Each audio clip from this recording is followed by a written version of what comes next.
Assalamualaikum warahmatullahi wabarakatuh. Pada video series ini, kita akan mencoba membahas tentang pemrograman dengan menggunakan bahasa pemrograman Python. Untuk video yang pertama, kita akan mencoba membahas tentang pengenalan dari pemrograman itu sendiri beserta cara kerja dari program. Apa itu yang disebut dengan nama program? Untuk mendapatkan definisi dari program itu sendiri, kita bisa melihat definisinya langsung dari Kamus Besar Bahasa Indonesia, di mana di sini dalam istilah komputer, program adalah urutan perintah yang diberikan pada komputer untuk membuat fungsi atau tugas tertentu. Dan seseorang yang merancang, mengembangkan dan menulis kode komputer untuk membuat perangkat lunak, aplikasi, atau sistem yang dapat berfungsi pada komputer atau perangkat lainnya adalah programmer.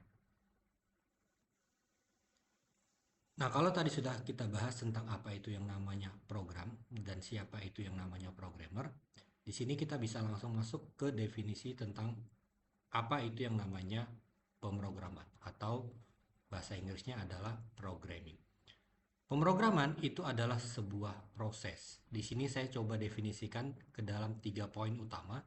Yang pertama adalah pemrograman adalah sebuah proses untuk memberikan instruksi kepada komputer untuk melakukan tugas tertentu atau memecahkan masalah. Yang kedua, pemrograman itu juga dapat disebut sebagai sebuah proses untuk membuat serangkaian langkah logis yang memandu tindakan-tindakan di dalam komputer. Dan yang terakhir, pemrograman itu adalah sebuah proses untuk menulis kode yang dapat dipahami agar dapat dijalankan oleh komputer. Jadi itu adalah definisi-definisi dari pengantar tentang pemrograman yang meliputi apa itu program, siapa itu programmer, dan apa itu yang disebut dengan pemrograman. Nah, selanjutnya kita akan mencoba membahas tentang bagaimana cara kerja dari sebuah program. Program itu dijalankan oleh 3 komponen utama. Yang pertama itu adalah Central Processing Unit, yang mana biasanya di dalam komputer itu dijalankan oleh prosesor. Terus kemudian yang kedua ada Random Access Memory atau biasanya disingkat dengan istilah RAM. Dan yang ketiga itu adalah media penyimpanan atau storage. Untuk contoh di sini adalah saya mengambil sebuah contoh program ya dari aplikasi yang mungkin kita sering gunakan sehari-hari, yaitu adalah Microsoft Word. Jadi cara kerja dari Microsoft Word ini secara umum adalah terkait dengan cara kerja program. Yang pertama, ketika kita ingin membuka aplikasi Microsoft Word yang sudah terinstall di Windows kita masing-masing, tentunya CPU itu akan memberikan instruksi ya untuk membuka si aplikasi Word.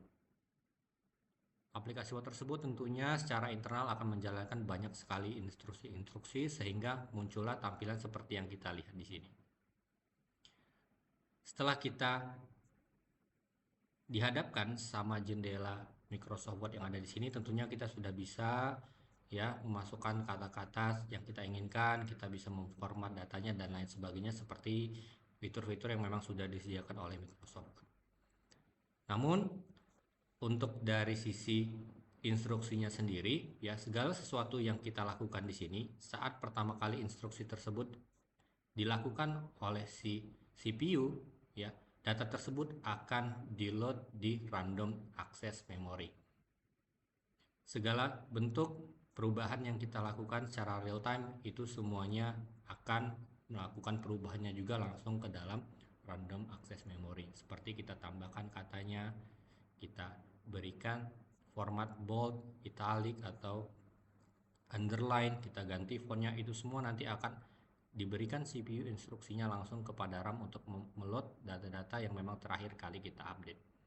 Dan tentunya terakhir setelah kita berhasil membuat laporan yang seperti yang kita inginkan ya, supaya nanti data yang sudah kita edit itu dapat diakses kembali di kemudian hari, tentunya kita harus simpan dia ke dalam media penyimpanan yang sifatnya permanen. Ya.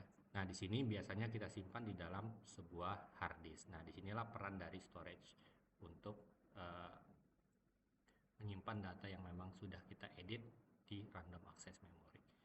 Jadi kurang lebih seperti itu untuk cara kerja program. Ya, terima kasih atas perhatiannya.